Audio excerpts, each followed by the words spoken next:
ಪ್ರಥಮ ಪಿಯುಸಿ ಕನ್ನಡ ವಿಷಯದ ಉಪನ್ಯಾಸ ಮಾಲಿಕೆಗೆ ತಮಗೆಲ್ಲರಿಗೂ ಸ್ವಾಗತ. ಇಂದು ನಾವು ಬುಳಿಶಂಕರ ನಾಟಕದ 15ನೇ ಅಧ್ಯಾಯವಾದಂತಹ ಕಸಿಯುವಂತ ಅಧಿಕಾರ ದೇವರಂತ ದೇವರಿಗಿಲ್ಲ ಎಂಬ ಅಧ್ಯಾಯವನ್ನು ಕುರಿತು ಅಭ್ಯಾಸ ಮಾಡೋಣ. ಈ ವೇಳೆಗಾಗಲೇ ಸೈನಿಕರೆಲ್ಲ ಸಾವನ್ನಪ್ಪಿದ್ದಾರೆ. ಬುಳಿಶಂಕರ ತನ್ನ ಸಾಮ್ರಾಜ್ಯದ ಜನಗಳನ್ನು ಕಾಪಾಡಿದ್ದಾನೆ, ಸೈನಿಕರನ್ನು ನಾಶ ಮಾಡಿದ್ದಾನೆ. ಈ ಸಂದರ್ಭದಲ್ಲಿ ಏನಾಗುತ್ತೆ? ಕಸಿಯುವಂತ ಅಧಿಕಾರ ದೇವರಂತ ದೇವರಿಗಿಲ್ಲ. ನಮ್ಮ ಅಧಿಕಾರವನ್ನ, ನಮ್ಮ ಒಳ್ಳೆಯತನವನ್ನ ನಾವು ಪಾಲಿಸಿಕೊಂಡು ಹೋದಾಗ ಯಾರೂ ಸಹ ನಮ್ಮಿಂದ ಅದನ್ನು ಕದಿಯುವುದಕ್ಕೆ ಸಾಧ್ಯವಿಲ್ಲ. ಅದು ದೇವರಿಂದಲೂ ಕೂಡ ಸಾಧ್ಯವಿಲ್ಲ ಎಂಬ ಅಂಶವನ್ನ ಈ ಅಧ್ಯಾಯದಲ್ಲಿ ಕಾಣಬಹುದು. ಸೈತಾನ ಹೇಗೆ ಕಷ್ಟಪಡ್ತಾನೆ, ಎಲ್ಲವನ್ನ ಕಳೆದುಕೊಂಡಂತಹ ಸೈತಾನ ಏನು ಮಾಡ್ತಾನೆ ಎಂಬುದನ್ನು 15ನೇ ಅಧ್ಯಾಯವಾದಂತಹ ಕಸಿಯುವಂತ ಅಧಿಕಾರ ದೇವರಂತ ದೇವರಿಗಿಲ್ಲ ಇದರಲ್ಲಿ ಕಾಣಬಹುದು. ಕೋಡಂಗಿ ಮತ್ತು ಭಾಗವತರು ಇಬ್ಬರು ವೇದಿಕೆಯ ಮೇಲೆ ನಿಂತಿದ್ದಾರೆ. ಇಬ್ಬರು ಮಾತನಾಡ್ಕೊಳ್ತಿದ್ದಾರೆ. ಕೋಡಂಗಿ ಹೇಳ್ತಾನೆ, ಓಯ್ ಭಾಗವತರೇ. ಯಾಕಯ್ಯ ಕೋಡಂಗಿ, ಗೊತ್ತಾಯ್ತಾ ವಿಷಯ? ಏನಪ್ಪ? ಆಗ ಕೋಡಂಗಿ, ನನಗೆ ಅದು ಬಂದ್ಬಿಟ್ಟಿತ್ತಲ್ಲ. ಏನದು? ಅದೇ ಬುದ್ಧಿ ಯಾವಾಗ ಬಂತು? ಆಗಲೇ ಸೈತಾನನನ್ನು ನೋಡಿದ ಮೇಲೆ.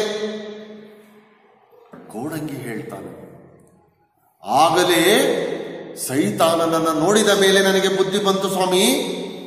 ಭಾಗವತರಿಗೆ ತಿಳಿಸ್ತಾನೆ. ಆಗ ಭಾಗವತರು, ಅಲ್ಲಯ್ಯ, ಸೈತಾನನನ್ನು ನೋಡಿದರೆ ಭಯ ಬರ್ತದೆ. ನಿನಗೆ ಬುದ್ಧಿ ಬಂದಿದೆಯಲ್ಲ, ಬುದ್ಧಿ ಬಂದಿದೆಯಲ್ಲಯ್ಯ ನಿನಗೆ. ಏನ್ ಸಮಾಚಾರ, ಏನ್ ವಿಷಯ? ಆಗ ಕೋಡಂಗಿ ಹೇಳ್ತಾನೆ, ನನಗೆ ಬಂದದ್ದು ಭಯವೇ, ಆಮೇಲೆ ಅದನ್ನು ಬುದ್ಧಿಯಾಗಿ ಪರಿವರ್ತಿಸಿಕೊಂಡೆ. ಸೈತಾನನನ್ನು ನೋಡಿದಾಗ ನನಗೆ ಮೊದಲಿಗೆ ಭಯ ಇತ್ತು, ಆಮೇಲೆ ನಾನು ಅದನ್ನ ಬುದ್ಧಿಯನ್ನಾಗಿ ಪರಿವರ್ತನೆ ಮಾಡಿಕೊಂಡೆ. ಬೇಷ್, ಒಳ್ಳೆ ಕೆಲಸ ಮಾಡ್ದೆ. ಹಾಗಿದ್ದರೆ ನನಗಷ್ಟು ಬುದ್ಧಿ ಹೇಳಪ್ಪ. ಭಾಗವತರು ಕೋಡಂಗಿಯನ್ನು ಕೇಳ್ತಾರೆ, ಒಳ್ಳೆ ಕೆಲಸ ಮಾಡದೆ ಬಿಡು, ಹಾಗಿದ್ರೆ ನನಗೆ ಸ್ವಲ್ಪ ಬುದ್ಧಿ ಹೇಳ್ತೀಯ? ಆಗ ಕೋಡಂಗಿ ಹೇಳ್ತಾನೆ, ಕಳ್ಳರನ್ನ ಕಂಡಾಗ ಕೊನೆ ಪಕ್ಷ ಬೊಗಳ್ಬೇಕು. ಎಷ್ಟು ಚೆನ್ನಾಗಿದೆ ಈ ಮಾತು ಅಂದ್ರೆ, ಕಳ್ಳರನ್ನ ಹಿಡಿಯಲಿಕ್ಕೆ ನಿಮ್ಮಿಂದ ಸಾಧ್ಯವಾಗದೇ ಇದ್ರೂ ಬೊಗಳ್ಬೇಕು, ಕೂಗಬೇಕು. ಅದು ಯಾರಿಗಾದರೂ ಗೊತ್ತಾಗಿ, ಅಕ್ಕಪಕ್ಕದವರಿಗೆ ಗೊತ್ತಾಗಿ ಅವರಾದರೂ ಹಿಡಿಯೋ ಪ್ರಯತ್ನ ಮಾಡಬಹುದು. ಕಳ್ಳರು ಕಳ್ಳತನವನ್ನು ಮಾಡುವುದನ್ನು ನೋಡಿಕೊಂಡು ಸುಮ್ಮನಿರೋದು ಒಳ್ಳೆಯದಲ್ಲ, ಅಪರಾಧ ಅದು. ಹಾಗಾಗಿ ಕಳ್ಳರನ್ನ ಕಂಡಾಗ ಕೊನೆ ಪಕ್ಷ ಬೊಗಳ್ಬೇಕು. ಅದಕ್ಕೆ ಭಾಗವತರು, ಸರಿಯೇ? ಓಹೋ ಓಹೋ. ಕೋಡಂಗಿ ಹೀಗೆ ಹೇಳ್ತಾನೆ. ಆಗ ಭಾಗವತರು, ಯಾಕಯ್ಯ ಬೊಗಳಿದೆ? ಕೋಡಂಗಿ, ಕಳ್ಳರು ಬಂದಿದ್ದಾರೆ ಸ್ವಾಮಿ, ಕಳ್ಳರು ಬಂದಿದ್ದಾರೆ. ಆಗ ಭಾಗವತರು, ಯಾರಂತೆ? ಹೋಗಿ ವಿಚಾರಿಸ್ಕೊಂಡು ಬಾ. ಯಾರಯ್ಯ ಅವ್ರ ಕಳ್ಳರು? ಹೋಗಿ ಮಾತಾಡ್ಸ್ಕೊಂಡು ಬಾ. ಕೋಡಂಗಿ ಹೋಗಿ ನೋಡಿ ಬಂದು, ಅದೇ ಆ ಜುಜುಬಿ ಸುಲ್ತಾನ ಅಲ್ಲ ಸೈತಾನ ಬಂದಿರೋದು. ಸೈತಾನ ಅಲ್ಲಿಗೆ ಬಂದಿದ್ದಾನೆ. ಅದಕ್ಕೆ ಭಾಗವತರು ಕೇಳ್ತಾರೆ, ಯಾಕೆ ಬಂದಿದ್ದಾನಂತೆ? ಅದಕ್ಕೆ ಕೋಡಂಗಿ ಹೋಗಿ ಬಂದು ಅವನಿಗೆ ಹಸಿವಂತೆ, ಸೈತಾನನಾದರೂ ವರ್ಷದಲ್ಲಿ ಒಂದು ದಿವಸ ನಮ್ಮ ನಿಮ್ಮ ಹಾಗೆ ಊಟ ಮಾಡಬೇಕಂತೆ. ಅವನ ದುರ್ದೈವಕ್ಕೆ ಆ ಹಸಿವೆಯ ದಿನ ಇವತ್ತೇ ಅಂತೆ. ಪಿಶಾಚಿಗಳು ವರ್ಷಕ್ಕೊಂದು ಸಾರಿ ಊಟವನ್ನು ಮಾಡಬೇಕಂತೆ ನಮ್ಮ ನಿಮ್ಮ ಹಾಗೆ. ಹಾಳಾದ್ದು ಆ ಕೆಟ್ಟ ದಿನ, ದುರ್ದೈವ ಆ ದಿನ ಅವನ ಪಾಲಿಗೆ ಇವತ್ತೇ ಬಂದಿದೆ. ಹಾಗಾಗಿ ಅವನಿಗೆ ಹಸಿವಾಗಿದೆಯಂತೆ, ಅವನು ಊಟ ಮಾಡಬೇಕಂತೆ. ಆಗ ಭಾಗವತರು ಕೇಳ್ತಾರೆ, ಏನು ಊಟ ಮಾಡ್ತಾನಂತೆ? ಅದಕ್ಕೆ ಕೋಡಂಗಿ ಅದನ್ನೇ ಕೇಳಿದೆ, ದೆವ್ವ, ಭೂತ, ಗಾಳಿ, ಪಿಶಾಚಿಗಳ ಗುರು ಅಲ್ವಾ ಅವನು? ಅದಕ್ಕೆ ಸೆಗಣಿ ತಿಂತೀರಾ ಸ್ವಾಮಿ ಎಂದೆ. ಇಲ್ಲವಂತೆ, ಅನ್ನವೇ ಬೇಕಂತೆ. ದೆವ್ವ, ಭೂತ, ಗಾಳಿ, ಪಿಶಾಚಿಗಳಿಗೆ ಗುರುವಾದಂತಹ ಈ ಸೈತಾನನಿಗೆ ಸೆಗಣಿ ತಿಂತೀರಾ ಅಂತ ಕೇಳಿದೆ. ಅದಕ್ಕೆ ಅವನಿಲ್ಲ, ನಮ್ಮ ನಿಮ್ಮ ಹಾಗೆ ಅನ್ನವನ್ನು ಊಟ ಮಾಡಬೇಕು ಅಂದ. ಆಗ ಭಾಗವತರು ಅದಕ್ಕೇನಂತೆ, ಕೊಡೋಣ, ಕರ್ಕೊಂಬಾರಯ್ಯ. ಯಾರಿಗೂ ಬೇಡ ಅನ್ನೋದಿಲ್ಲ, ಯಾರೂ ಊಟ ಮಾಡಬಾರದು ಅನ್ನುವಂತಹ ರೀತಿಯಲ್ಲಿ ಬೋಳೇಶಂಕರನ ಸಾಮ್ರಾಜ್ಯದ ಜನಗಳು ಬಯಸೋದಿಲ್ಲ. ಹೀಗಿರುವಾಗ ಹಸಿದವರಿಗೆ ಅನ್ನ ಕೊಡುವುದು ನ್ಯಾಯ. ಕೊಡೋಣ, ಕರ್ಕೊಂಬ ಅವನನ್ನ. ಆಗ ಕೋಡಂಗಿ ಹೋಗುವನು.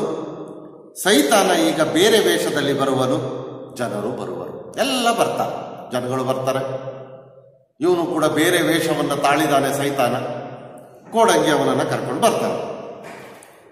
ಹೀಗ ಎಲ್ಲ ಜನಗಳನ್ನ, ಭಾಗವತರನ್ನ, ಕೋಡಂಗಿಯನ್ನ ನೋಡಿ ಸೈತಾನ ಹೇಳ್ತಾನೆ, ನನಗೀಗ ಹಸಿವೆಯಾಗಿದೆ, ಅನ್ನ ಕೊಡಿ, ಪುಕ್ಕಟೆ ಬೇಡ, ಚಿನ್ನದ ನಾಣ್ಯ ಕೊಡ್ತೇನೆ.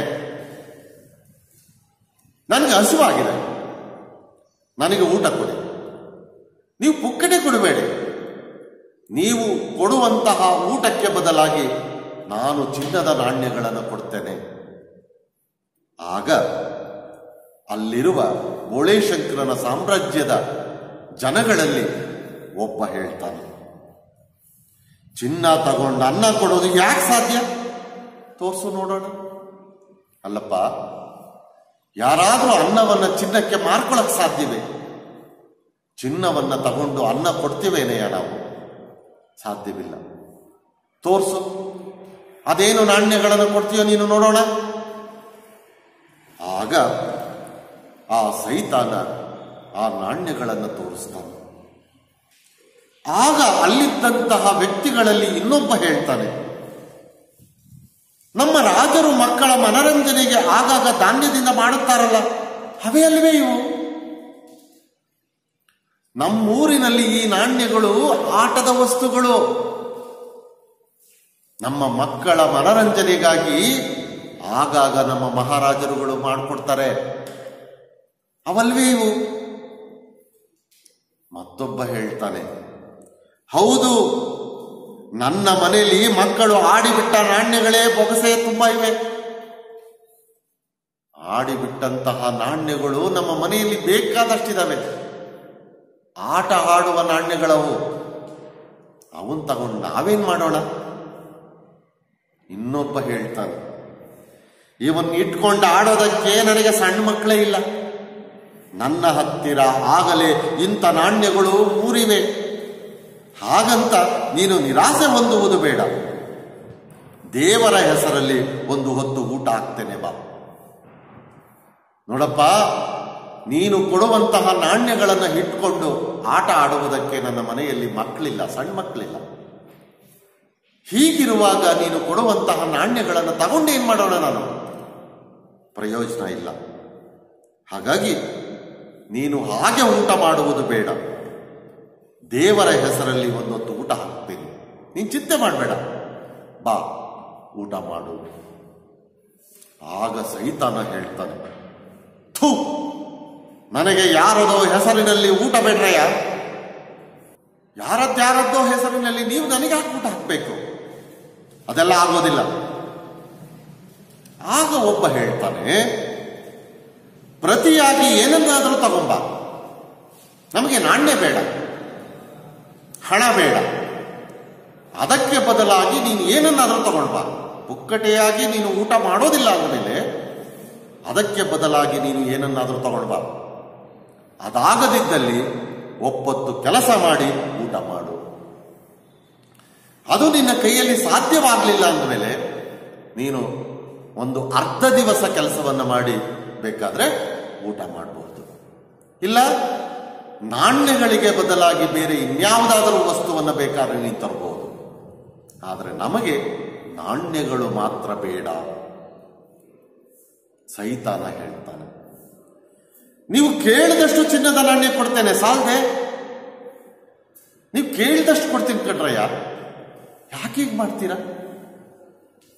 ಅದಕ್ಕೆ ಇನ್ನೊಬ್ಬ ಹೇಳ್ತಾನೆ, ನಾಣ್ಯ ತಗೊಂಡು ನಾವು ಮಾಡಬೇಕಾದ್ದೇನಿದೆ? ಯಾಕೆ ತಗೋಬೇಕು ನಾಣ್ಯಗಳನ್ನು? ನಾಣ್ಯದ ಚಲಾವಣೆಯೇ ಇಲ್ಲ ಅಂದ ಮೇಲೆ ನಾಣ್ಯಗಳಿಗೆ ಬೆಲೆಯೇ ಇಲ್ಲ. ಅವು ಮಕ್ಕಳ ಆಟದ ವಸ್ತುಗಳು. ಇಂತಹ ನಾಣ್ಯಗಳನ್ನು ತಗೊಂಡು ನಾವು ಮಾಡಬೇಕಾದ್ದೇನಿದೆ? ನಮ್ಮಲ್ಲಿ ತೆರಿಗೆಗಳಿಲ್ಲ, ಎಲ್ಲವೂ ಕೆಲಸದಿಂದ ಕೆಲಸ. ಅನುಕೂಲಗಳನ್ನು ವಿನಿಮಯ ಮಾಡಿಕೊಳ್ತೇವೆ. ನಾನು ಬೆಳೆದದ್ದನ್ನು ಅವನು ಕೊಡ್ತೇವೆ, ಅವನು ಬೆಳೆದದ್ದನ್ನು ನಾವು ತಗೊಳ್ತೇವೆ. ಅವನು ಕೆಲಸ ಬೇಕಾದ್ರೆ ನಾವು ಕೆಲಸ ಮಾಡ್ತೇವೆ, ನನ್ನ ಕೆಲಸ ಆದ್ರೆ ಅವನು ಬಂದ್ ಮಾಡ್ತಾನೆ. ಎಲ್ಲವೂ ವಿನಿಮಯ. ಹೀಗಿರುವ ಕಾರಣ ನಮ್ಮಲ್ಲಿ ಹಣದ ಚಲಾವಣೆ ಇಲ್ಲ, ತೆರಿಗೆ ಕೊಡುವಂತಹ ಅವಶ್ಯಕತೆ ಇಲ್ಲ. ಹಾಗಾಗಿ ನಮ್ಗೆ ಹಣದ ಪ್ರಶ್ನೆಯೇ ಬಂದಿಲ್ಲ. ಉಪಯೋಗವಿಲ್ಲದ ವಸ್ತುಗಳನ್ನು ಸಂಗ್ರಹಿಸಿಟ್ಕೊಂಡು ಮಾಡೋದೇನು? ಇವು ಉಪಯೋಗವೇ ಇಲ್ಲ. ಇಂತಹ ಉಪಯೋಗವಿಲ್ಲದಿರುವಂತಹ ವಸ್ತುಗಳನ್ನು ತಗೊಂಡು ನಾವೇನು ಮಾಡಬೇಕು? ಆಗ ಸೈತಾನ ಆ ಜನಗಳ ಮನಸ್ಥಿತಿಯನ್ನು ನೋಡಿ ಹೇಳ್ತಾನೆ, ದಯವಿಟ್ಟು ನನಗೆ ಒಂದು ಉಪಕಾರ ಮಾಡ್ತೀರಾ?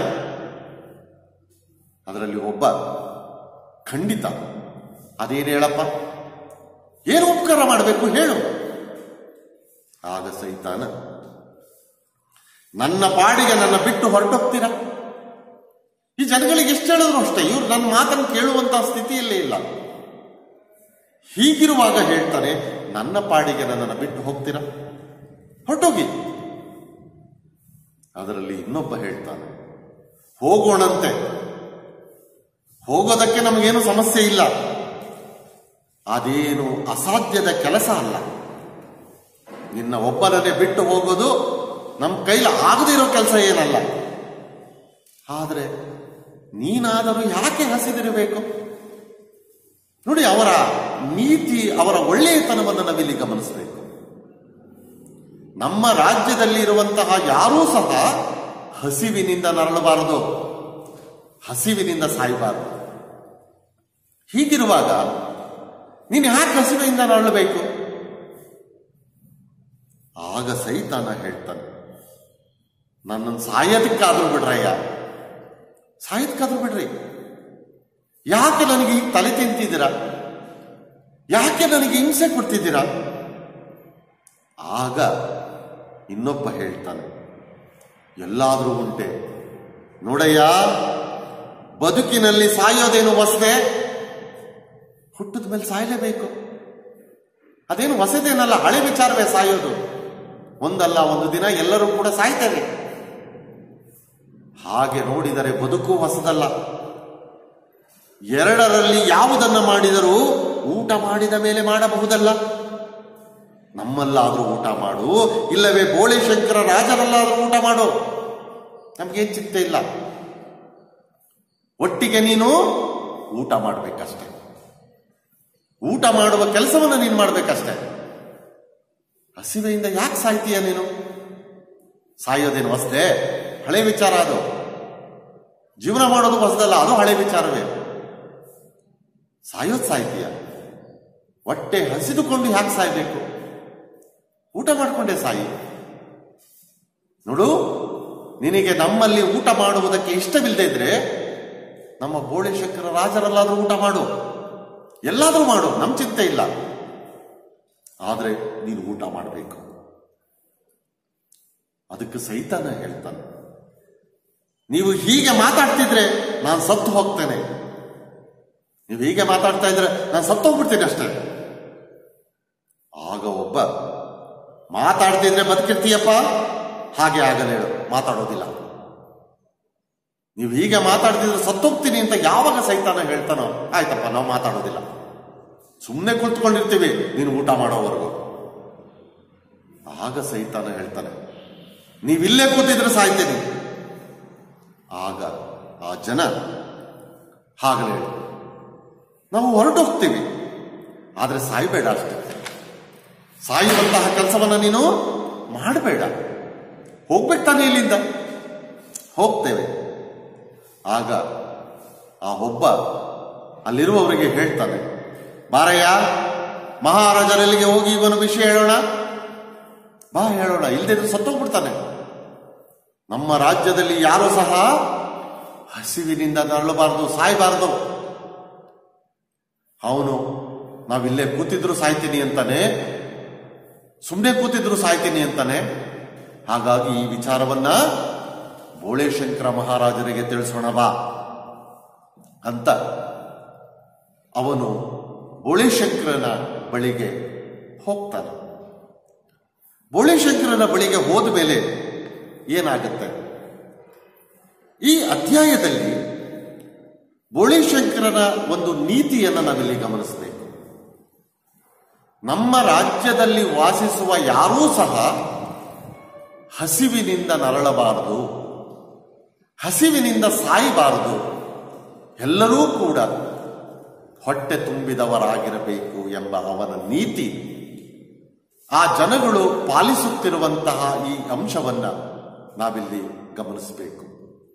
ಒಂದು ರಾಜ, ಒಂದು ವ್ಯವಸ್ಥೆ ಯಾವಾಗ ಈ ರೀತಿಯಲ್ಲಿ ಯೋಚನೆ ಮಾಡುವುದಕ್ಕೆ ಸಾಧ್ಯವೋ ಅಂತಹ ಸಾಮ್ರಾಜ್ಯ ನಿಜವಾಗಿ ಅಭಿವೃದ್ಧಿಯನ್ನ ಕಾಣಬಹುದು ಎಂಬುದನ್ನು ನಾವಿಲ್ಲಿ ಈ ಅಧ್ಯಾಯದ ಹಿನ್ನೆಲೆಯಲ್ಲಿ ಗಮನಿಸಬಹುದು. ಮುಂದಿನ ಅಧ್ಯಾಯವನ್ನ ನೋಡೋಣ. ಕೇಳಿ ತಿಳ್ಕೋ ಏನ ಸುದ್ದಿ ಹೇಳಿ ನಮಗಂತ.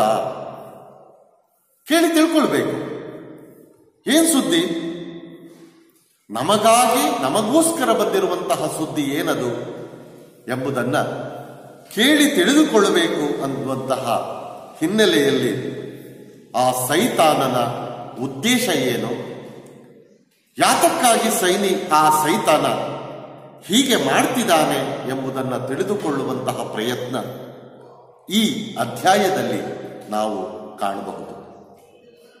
ಅಧ್ಯಾಯ 16, ಕೇಳಿ ತಿಳ್ಕೋ ಏನ ಸುದ್ದಿ ಹೇಳಿ ನಮಗಂತ.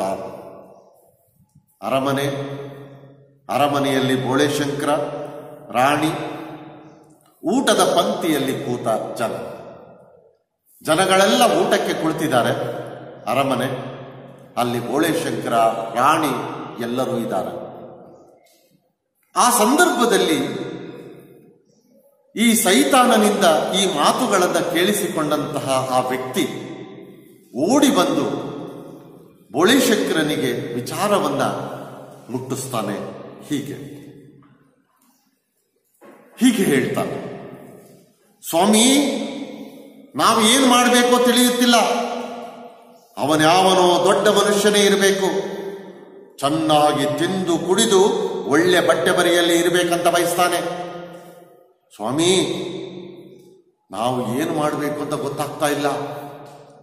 ಅವನು ಯಾರೋ ಒಬ್ಬ ದೊಡ್ಡ ಮನುಷ್ಯ ಬಂದಿದ್ದಾನೆ ನಮ್ಮ ರಾಜ್ಯಕ್ಕೆ, ಅವನು ದೊಡ್ಡ ಮನುಷ್ಯನೇ ಇರಬೇಕು, ಉಂಡು ತಿಂದು ಕುಡಿದು ಚೆನ್ನಾಗಿ ಬದುಕಬೇಕು ಅಂತ ಬಯಸ್ತಕ್ಕಂಥವನು ಅವನು. ಆದರೆ ಕೆಲಸ ಮಾಡೋದಿಲ್ಲ ಅಂತಾನೆ.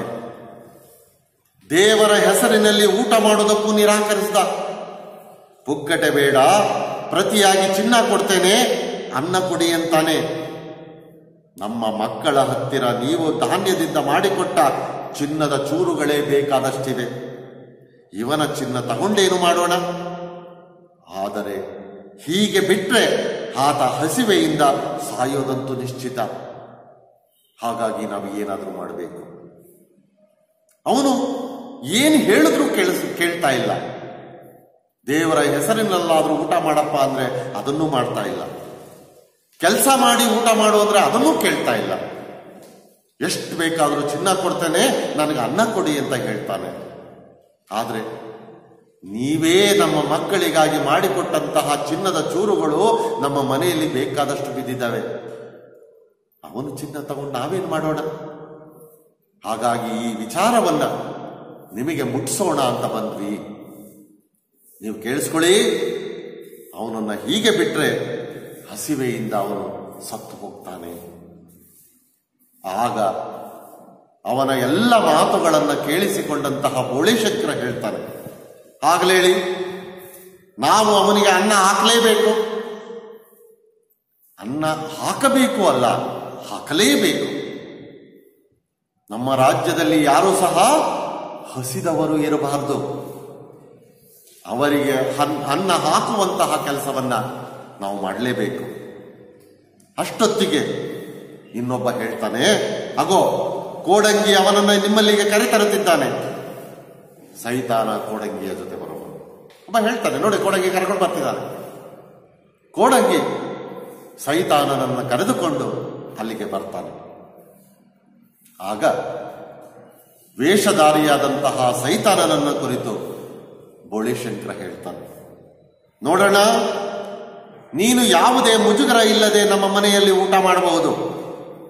ಕೋಡಂಗಿ, ಕರೆದುಕೊಂಡು ಹೋಗಿ ಪಂಕ್ತಿಯಲ್ಲಿ ಕೂರಿಸೋ. ಯಾವುದೇ ಮುಜುಗರ ಇಲ್ಲದೆ ನೀನು ನಮ್ಮ ಮನೆಯಲ್ಲಿ ಊಟ ಮಾಡಬಹುದು, ನೀನು ಚಿಂತೆ ಮಾಡಬೇಡ. ಕೋಡಂಗಿ, ಆ ಊಟದ ಸಾಲಿನಲ್ಲಿ ನೀನು ಅವನನ್ನು ಕೂರಿಸು. ಕೋಡಂಗಿ ಸೈತಾನನನ್ನು ಊಟದ ಪಂಕ್ತಿಯಲ್ಲಿ ಕೂರಿಸುವನು. ರಾಣಿ ಊಟ ಬಡಿಸುತ್ತಾ ಬರುವಳು. ಸೈತಾನ ಬಂದೊಡನೆ ನಿಲ್ಲುವಳು. ರಾಣಿ ಸೈತಾನನ ಜಾಗಕ್ಕೆ ಬಂದ ತಕ್ಷಣ ನಿಂತು ಬಿಡ್ತಾಳ.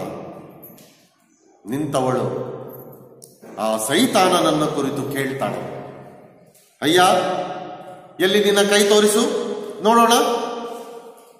ಎಲ್ಲಿ ನಿನ್ನ ಕೈ ತೋರಿಸು ನೋಡಬೇಕು. ಆಗ ಸೈತಾನ ಎರಡೂ ಕೈ ತೋರಿಸುವನು. ತನ್ನ ಎರಡೂ ಕೈಗಳನ್ನು ತೋರಿಸ್ತಾನೆ. ಆಗ ಹೇಳ್ತಾಳೆ ಸೈತಾನನಿಗೆ ರಾಜ್ಕುಮಾರಿ, ತಪ್ಪು ತಿಳಿಬೇಡಪ್ಪ, ಸ್ವಲ್ಪ ನಿಧಾನಿಸಿ ಆಮೇಲಿನ ಪಂಕ್ತಿಯಲ್ಲಿ ಕೂರು. ಈ ಜನ ಊಟ ಮಾಡಿದ ಮೇಲೆ ನಿನ್ನ ಸರದಿ. ಈ ಜನ ಊಟ ಮಾಡಿದ ಮೇಲೆ ನೀನು ಊಟ ಮಾಡುವಂತೆ, ಆಮೇಲಿನ ಪಂಕ್ತಿಯಲ್ಲಿ ನೀನು ಕೂರುವಂತೆ. ಎದ್ದೇಳು. ಎದ್ದೇಳಿಸುವಂತಹ ಪ್ರಯತ್ನವನ್ನ ಮಾಡ್ತಾಳೆ. ಕಾರಣ ಅವನ ಕೈ ಜಡ್ಡುಗಟ್ಟಿಲ್ಲ, ಕೆಲಸ ಮಾಡಿದಂತೆ ಕಾಣಿಸ್ತಾ ಇಲ್ಲ. ಯಾರು ಬೋಳೇಶಂಕರರ ರಾಜ್ಯದಲ್ಲಿ ಕೆಲಸವನ್ನ ಮಾಡಿದ್ದಾರೋ ಅವರಿಗೆ ಮೊದಲು ಊಟ ಎಂಬ ಕಾನೂನು ಜಾರಿಯಲ್ಲಿರುವ ಕಾರಣದಿಂದಾಗಿ ಈ ಕೆಲಸ. ಆಗ ಬೋಳೇಶಂಕರ ಸೈತಾನನಿಗೆ ಹೇಳ್ತಾನೆ, ಯಾರ ಕೈ ಕೆಲಸ ಮಾಡಿ ಜಡ್ಡುಗಟ್ಟಿಲ್ಲವೋ ಅವರ ಊಟ ಆಮೇಲೆ. ಕೆಲಸ ಮಾಡಿದವರು ಊಟ ಮಾಡಿದ ನಂತರ ಸೋಮಾರಿಗಳ ಊಟ. ನನ್ನ ಹೆಂಡತಿ ನಿನಗೆ ಅದನ್ನೇ ಹೇಳಿದ್ರು. ಯೋಚನೆ ಬೇಡ, ಆಮೇಲಿನ ಸರದಿ ನಿನ್ನದೇ. ನನ್ನ ಹೆಂಡತಿ ಬೇರೇನು ಹೇಳಲಿಲ್ಲ. ಯಾರ ಕೈ ಕೆಲಸ ಮಾಡಿ ಜಡ್ಡುಗಟ್ಟಿಲ್ವೋ ಅವರ ಊಟ ಆಮೇಲೆ. ನಮ್ಮ ರಾಜ್ಯದಲ್ಲಿ ಕೆಲಸ ಮಾಡಿದವರಿಗೆ ಮೊದಲ ಆದ್ಯತೆ. ಹಾಗಾಗಿ ಕೆಲಸ ಮಾಡಿದವರು ಊಟ ಮಾಡಿದ ನಂತರ ನಿನ್ನ ಊಟ, ನೀನು ಆಮೇಲಿನ ಪಂಕ್ತಿಯಲ್ಲಿ ಕೂರು ಅಂತ ಪಂಕ್ತಿಯಿಂದ ಸೈತಾನನನ್ನ ಎದ್ದೇಳಿಸಿಬಿಡ್ತಾನೆ. ಆಗ ಸೈತಾನನಿಗೆ ಸಿಟ್ಟು ಬಂದ್ಬಿಡುತ್ತೆ. ಅದಕ್ಕೆ ಕೋಪಗೊಂಡಂತಹ ಸೈತಾನ ಹೇಳ್ತಾನೆ, ನೀವೆಲ್ಲ ಹಂದಿಗಳ ಹಾಗೆ ವಾಸ ಮಾಡ್ತಿದ್ದೀರಿ. ಮನುಷ್ಯರ ತರ ಜೀವಿಸೋದು ಹೇಗೆಂದು ನಿಮಗೆ ಗೊತ್ತೇ ಇಲ್ಲ. ಹಂದಿಗಳ ಹಾಗೆ ಕೊಚ್ಚೆಯಲ್ಲಿ ಬಿದ್ದು ಜೀವನ ಮಾಡ್ತಿದ್ದೀರಿ.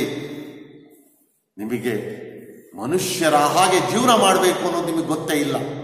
ತಿಳ್ಕೊಳ್ಳಿ, ಎಲ್ಲ ಜನಗಳಿಗೆ ಬೈಯುವುದಕ್ಕೆ ಶುರು ಮಾಡಿಬಿಡ್ತಾನೆ. ಆಗ ಬೋಳಿಶಂಕರ ಹೇಳ್ತಾನೆ, ಹೌದಾ, ಯಾಕಯ್ಯ ಆಗದ್ದೆ? ಯಾಕೆ ನೀನು ಹಾಗೆ ಹೇಳ್ದೆ? ನೀನು ಯಾವ ಉದ್ದೇಶ? ಆಗ ಸೈತಾನ ಹೇಳ್ತಾನೆ, ಪ್ರತಿಯೊಬ್ಬನು ತನ್ನ ಕೈಯಿಂದಲೇ ಕೆಲಸ ಮಾಡಬೇಕಂತ ಕಾನೂನು ಮಾಡಿದ್ದು ಈ ನಿನ್ನ ಬೆಪ್ತಗ್ನಿ ರಾಜ್ಯದಲ್ಲಿ ಮಾತ್ರ. ಜನ ಕೈಯಿಂದ ಮಾತ್ರ ಕೆಲಸ ಮಾಡಬೇಕೆ?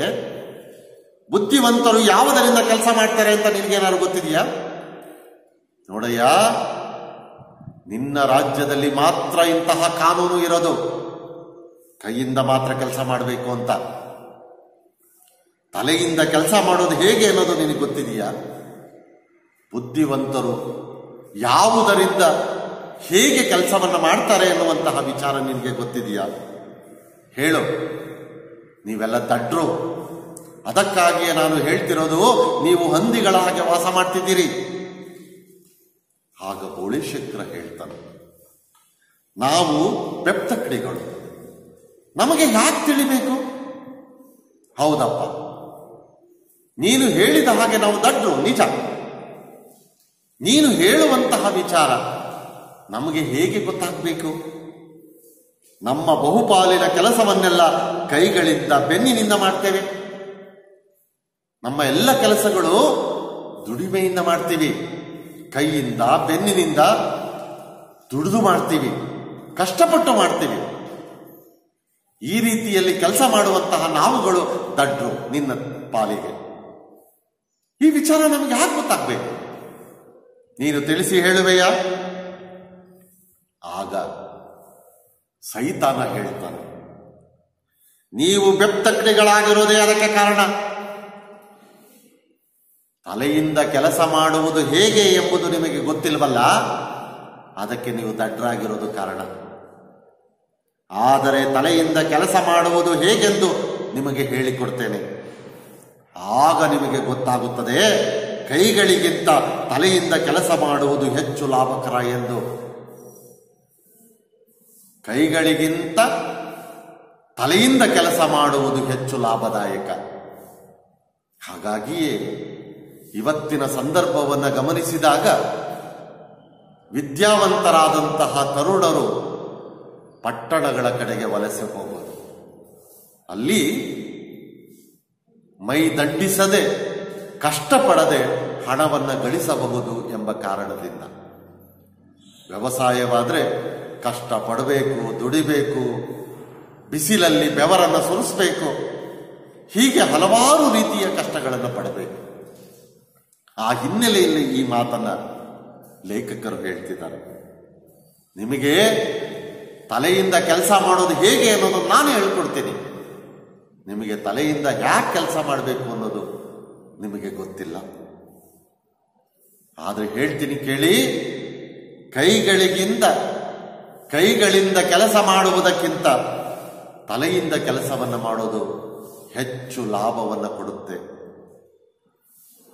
ಆಗ ಬೋಳಿಶಂಕರ ಹೇಳ್ತಾನೆ, ಹಾಗಿದ್ರೆ ನಾವು ಬೆಪ್ತಕ್ಡಿಗಳೆನ್ನುವುದು ನಿಜ ಅಂದಂತಾಯ್ತು.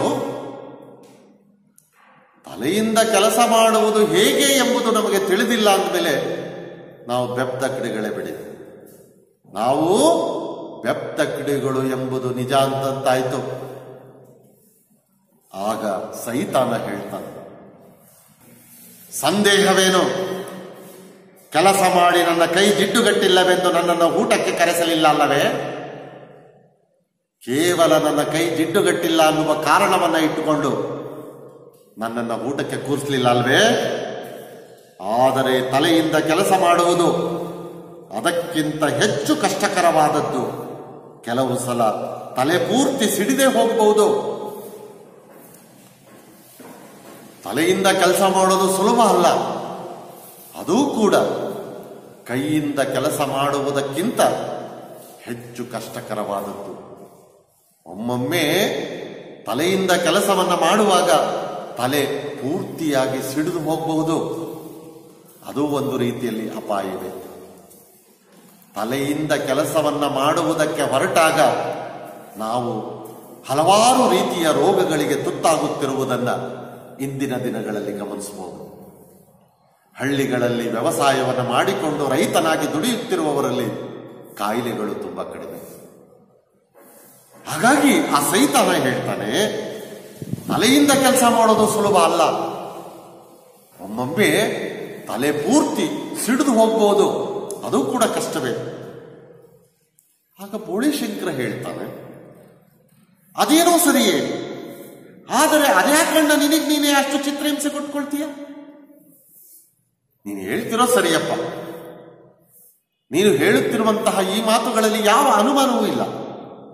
ಆದರೆ ಅದ್ಯಾಕೆ ನಿನಗೆ ನೀನೇ ಚಿತ್ರಹಿಂಸೆ ಕೊಟ್ಕೊಳ್ಬೇಕು? ನೋಡು, ನಾವು ಹೊಲದಲ್ಲಿ ಕೆಲಸ ಮಾಡುವಾಗ ನಮಗೇನೂ ಆಗೋದಿಲ್ಲ. ನೀನು ತಲೆಯಿಂದ ಕೆಲಸ ಮಾಡುವಾಗ ತಲೆ ಸಿಡಿದು ಹೋಗುತ್ತೆ ಅಂತೀಯಲ್ಲ, ಅದು ಹಿಂಸೆ ಅಲ್ವೇ? ತಲೆಯಿಂದ ಕೆಲಸ ಮಾಡುವಂತಹ ಆ ವೃತ್ತಿ ತಲೆಗೆ ಕಷ್ಟವನ್ನ ಕೊಡುತ್ತೆ, ಹಿಂಸೆ ಆಗುತ್ತೆ ಅಂದಮೇಲೆ ನಾವು ಯಾಕೆ ಕೆಲಸ ಮಾಡಬೇಕು? ತಲೆ ಸಿಡಿದರೆ ಅದೇನು ಸಂತೋಷಕರವೇ? ತಲೆ ಸಿಡಿದು ಹೋಗುವಂತಹ ವಿಚಾರ ಸಂತೋಷ ಪಡುವಂತಹ ವಿಚಾರವೇ ಅಲ್ಲ. ನೋಡು, ಕೈ ಬೆರಳುಗಳಿಂದ ಎಷ್ಟು ಹೊತ್ತು ಕೆಲಸ ಮಾಡಿದರೂ ಅವು ಸಿಡಿಯುವುದಿಲ್ಲ, ಗೊತ್ತಾ? ನೋಡು, ಕೈಯಿಂದ ಬೆನ್ನಿನಿಂದ ದೇಹವನ್ನು ದಂಡಿಸಿ ನಾವು ಕೆಲಸ ಮಾಡ್ತೀವಲ್ಲ ಹೊಲದಲ್ಲಿ, ನಮಗೇನೂ ಆಗೋದಿಲ್ಲ. ಆದ್ರೆ ತಲೆಯಿಂದ ಕೆಲಸ ಮಾಡಿದ್ರೆ ತಲೆ ಸಿಡಿದು ಹೋಗುತ್ತೆ ಅಂತ ಹೇಳ್ತಾ ಇದೆಯಲ್ಲ, ಅಂತ ಕೆಲಸವನ್ನ ನಾವು ಯಾಕೆ ಮಾಡಬೇಕು? ಹಾಗಿದ್ದಾಗ ಕೈ ಬೆರಳುಗಳನ್ನೇ ಯಾಕೆ ಉಪಯೋಗಿಸಬಾರ್ದು? ತಲೆಯಿಂದ ಕೆಲಸವನ್ನ ಮಾಡಿದರೆ ತಲೆ ಸಿಡಿದು ಹೋಗುತ್ತೆ ಅಂದಮೇಲೆ ಕೈಯಿಂದ ಯಾಕಪ್ಪ ಕೆಲಸ ಮಾಡಬಾರ್ದು? ನೋಡು, ಕೈಯಿಂದ ಕೆಲಸವನ್ನ ಮಾಡಿದರೆ ಯಾವ ಅಪಾಯವೂ ಇಲ್ಲ. ಹಾಗಾಗಿ ನಾವು ಈ ಕೆಲಸವನ್ನು ನಂಬಿಕೊಂಡಿದ್ದೇವೆ, ಇದು ಸರಿಯಲ್ವೇ? ಹೇಳು. ಬೋಳೇಶಂಕರ ಸೈತಾನನನ್ನ ಪ್ರಶ್ನಿಸ್ತಾನೆ. ಆಗ ಸೈತಾನ ಹೇಳ್ತಾನೆ, ತಲೆ ಸಿಡಿದ್ರೂ ಪರವಾಗಿಲ್ಲ, ಬೆಪ್ತಕ್ಡಿಗಳಾದ ನಿಮ್ಮ ಮೇಲಿನ ಮರುಕದಿಂದಲೇ ಅದನ್ನೆಲ್ಲ ನಾನು ಮಾಡುವುದು. ತಲೆ ಸಿಡಿದು ಹೋದ್ರೂ ಪರವಾಗಿಲ್ಲ ಕಿಟ್ರಯ್ಯ, ನಿಮ್ಮ ಮೇಲಿನ ಕರುಣೆಯಿಂದ ಮರುಕದಿಂದ ನಾನು ಈ ಕೆಲಸ ಮಾಡ್ತಾ ಇದ್ದೇನೆ. ನಾನು ಅಷ್ಟು ಚಿತ್ರಹಿಂಸೆ ಕೊಟ್ಟುಕೊಳ್ಳದಿದ್ರೆ ನೀವು ಕೊನೆಯವರೆಗೂ ಬೆಪ್ತಕ್ಡಿಗಳಾಗಿ ಇರ್ತೀರಿ. ಆದರೆ ನಾನು ಸ್ವತಃ ತಲೆಯಿಂದ ಕೆಲಸ ಮಾಡುವ ಮೂಲಕ ನಿಮಗೆ ಕಲಿಸಿಕೊಡಬಲ್ಲೆ. ನಿಮಗೆ ಗೊತ್ತಿಲ್ಲಲ್ಲ, ನನಗೆಷ್ಟೇ ಕಷ್ಟ ಆದರೂ ಚಿಂತೆ ಇಲ್ಲ. ನಿಮಗೆ ತಲೆಯಿಂದ ಕೆಲಸ ಮಾಡುವುದು ಹೇಗೆ ಎಂಬುದನ್ನು ನಾನು ಕಲಿಸ್ಕೊಡ್ತೇನೆ. ನಾನು ಅಷ್ಟು ಚಿತ್ರಹಿಂಸೆ ಕೊಟ್ಕೊಳ್ಳದೆ ಇದ್ರೆ ನೀವು ಕೊನೆಯವರೆಗೂ ದಡ್ಡರಾಗಿ ಉಳ್ಕೊಂಡ್ಬಿಡ್ತೀರಿ, ಬೆಪ್ತಕ್ಡಿಗಳಾಗಿ ಉಳ್ಕೊಂಡ್ಬಿಡ್ತೀರಿ. ಅದಕ್ಕಾಗಿ ನಾನು ಸ್ವತಃ ತಲೆಯಿಂದ ಕೆಲಸವನ್ನ ಮಾಡಿ, ತಲೆಯಿಂದ ಕೆಲಸವನ್ನ ಮಾಡೋದು ಹೇಗೆ ಎನ್ನುವುದನ್ನ ನಿಮಗೆ ತಿಳಿಸ್ಕೊಡ್ತೀನಿ. ಆಗ ಬೋಳೇಶಂಕರ ಅದನ್ನು ತಿಳಿಯೋಣ ಅನ್ನುವ ಉದ್ದೇಶದಿಂದ, ಅಗತ್ಯವಾಗಿ ಕಲಿಸಿಕೊಡು ಮಾರಾಯ. ಚಳಿಗಾಲದಲ್ಲಿ ನಮ್ಮ ಕೈ ಸೆಟೆದುಕೊಂಡಾಗ ಕೈಗೆ ಬದಲು ತಲೆಯಿಂದ ಕೆಲಸ ಮಾಡಬಹುದು, ಕಲಿಸ್ಕೊಡು, ನಮಗೂ ಒಳ್ಳೇದಾಗತ್ತೆ. ಒಳ್ಳೇದಾಗತ್ತೆ ಅಂದಮೇಲೆ ನಾವು ಯಾಕೆ ಕಲಿಬಾರದು? ಚಳಿಗಾಲದಲ್ಲಿ ಕೈಗಳೆಲ್ಲ ಜಡ್ಗಡ್ತಾವಲ್ಲ, ಸೆಟೆದುಕೊಳ್ತಾವಲ್ಲ, ಆಗ ನಾವು ತಲೆಯಿಂದ ಕೆಲಸವನ್ನು ಮಾಡ್ಬೋದಲ್ಲ. ಅಯ್ಯ ಕೊಡಗಿ, ನಮ್ಮ ರಾಜ್ಯಕ್ಕೊಬ್ಬ ದೊಡ್ಡ ಮನುಷ್ಯ ಬಂದಿದ್ದಾನೆ, ತಲೆಯಿಂದ ಕೆಲಸ ಮಾಡೋದನ್ನು ಕಲಿಸಿಕೊಡ್ತಾನೆ. ಜನ ಎಲ್ಲರೂ ಊರಾಚೆ ಎತ್ತರವಾದ ಗೋಪುರ ಇದೆಯಲ್ಲ, ಅಲ್ಲಿ ಸೇರಬೇಕೆಂದು ಡಂಗೂರ ಸಾರಯ್ಯ ತಲೆಯಿಂದ ಕೆಲಸವನ್ನ ಮಾಡುವುದನ್ನು ಹೇಳಿಕೊಡುವುದಕ್ಕೆ ಒಬ್ಬ ದೊಡ್ಡ ಮನುಷ್ಯ ಬಂದಿದ್ದಾನೆ. ಹಾಗಾಗಿ ಅವನು ಕಲಿಸಿಕೊಡ್ತಾನೆ. ಊರಾಚೆ ಇರುವಂತಹ ಆ ಎತ್ತರವಾದ ಗೋಪುರ ಇದೆಯಲ್ಲ, ಅಲ್ಲಿ ಎಲ್ಲ ಜನಗಳನ್ನು ಸೇರುವುದಕ್ಕೆ ಹೇಳು. ಡಂಗೂರ ಸಾರು ಕೋಡಂಗಿ ಆಗಲಿ ಅಂತ ಹೊರಡ್ತಾನೆ. ಹೀಗೆ ಜನಗಳನ್ನ ಶ್ರಮದಿಂದ, ದುಡಿಮೆಯಿಂದ, ತಲೆಯಿಂದ ಕೆಲಸವನ್ನ ಮಾಡುವಂತಹ ಆ ಕೆಲಸಕ್ಕೆ ಪರಿವರ್ತಿಸುವಂತಹ, ಬದಲಾಯಿಸುವಂತಹ ಪ್ರಯತ್ನವನ್ನ ಇಲ್ಲಿ ಸೈತಾನ ಮಾಡ್ತಾನೆ. ಅದರಲ್ಲಿ ಅವನು ಸಫಲನಾಗ್ತಾನೆಯೇ? ವಿಫಲನಾಗ್ತಾನೆಯೇ ಏನು ಎಂಬುದನ್ನು ಮುಂದಿನ ಕೊನೆಯ ದೃಶ್ಯದಲ್ಲಿ ನಾವು ಕಾಣಬಹುದು. ಇಲ್ಲಿ ತಲೆಯಿಂದ ಕೆಲಸವನ್ನ ಮಾಡುವಂತಹ ಕೆಲಸಕ್ಕೂ ಕೈಯಿಂದ ಕೆಲಸವನ್ನ ಮಾಡುವಂತಹ ಆ ಕೆಲಸಕ್ಕೂ ಇರುವಂತಹ ವ್ಯತ್ಯಾಸವನ್ನ ನಾವಿಲ್ಲಿ ಗಮನಿಸಬೇಕು. ಕೈಯಿಂದ ಹೆಚ್ಚು ಹೆಚ್ಚು ಕೆಲಸವನ್ನ ಮಾಡಲಿಕ್ಕೆ ಹೊರಟಾಗ ನಾವು ಕಾಯಿಲೆಗಳಿಂದ ದೂರವಾಗ್ತೇವೆ. ದುಡಿಯದೆ ತಲೆಯಿಂದ ಕೆಲಸವನ್ನ ಮಾಡುವುದಕ್ಕೆ ಮುಂದಾದಾಗ ಹಲವಾರು ರೀತಿಯ ರೋಗಗಳಿಗೆ, ಕಾಯಿಲೆಗಳಿಗೆ ತುತ್ತಾಗಬೇಕಾಗುತ್ತೆ. ಈ ಅಂಶವನ್ನ ಸೂಕ್ಷ್ಮವಾಗಿ ಈ ಅಧ್ಯಾಯದಲ್ಲಿ ತಿಳಿಸಿರುವುದನ್ನು ನಾವಿಲ್ಲಿ ಕಾಣಬಹುದು. ಇಲ್ಲಿಗೆ ಈ ಅಧ್ಯಾಯವನ್ನ, ಅಂದರೆ ಕೇಳಿ ತಿಳ್ಕೋ ಏನ ಸುದ್ದಿ ಹೇಳಿ ನಮಗಂತ ಅಧ್ಯಾಯವನ್ನ ಮುಕ್ತಾಯ ಮಾಡೋಣ. ಎಲ್ಲರಿಗೂ ನಮಸ್ಕಾರ.